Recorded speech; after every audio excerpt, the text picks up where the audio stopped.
మిమ్మల్ని అందరినీ ఎందుకు వాళ్ళు మత మార్పిడి చేస్తున్నారు? కారణాలు ఏంటి?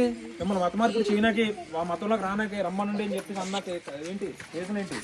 వాళ్ళు వస్తారు, మీ కష్టాలు పోతాయి, మీ బాధలు పోతాయి, మీకు అందరూ మీకు ఎటువంటి సమస్యలు రావు, మీ క్యాన్సర్లు తగ్గించేస్తాం, రోగాలు తగ్గించేస్తాం, ఇదేగానే చెప్తారు.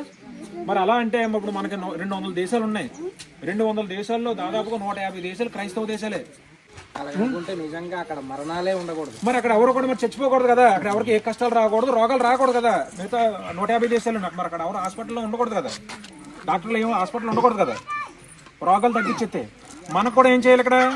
ఇంక ఏలా రోగాలు తగ్గించేస్తే ఇంకా డాక్టర్లు ఉన్న హాస్పిటల్లో ఉన్న డాక్టర్లు అందరం తీసేసి పాస్టర్లు పెట్టాలి, అవునా కదా?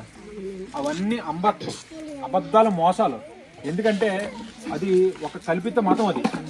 ఎందుకంటే రేపు మేము భవిష్యత్తులో కూడా మేము ఎందుకు చెప్పాల్సింది వస్తుందంటే, మనం యాక్చువల్గా మన హిందువులు, మన హిందూ సాంప్రదాయాల గురించి, మన సంస్కృతి సాంప్రదాయాల గురించి, మన దేవుడి గురించి మనం చెప్పాలి. కానీ ఇక్కడ ఆ మతం గురించి మనం ఎందుకు చెప్పాల్సి వచ్చిందంటే, మనకి ఇక్కడ రీజన్ ఏంటంటే, మన ఇళ్ళ దగ్గరకు వచ్చి మా దేవుడిని నమ్ముకోండి, మా శవాన్ని నమ్ముకోండి, మా ప్రేతాత్మని నమ్ముకోండి అని ఇళ్ళు చుట్టూ తిరుగుతారు.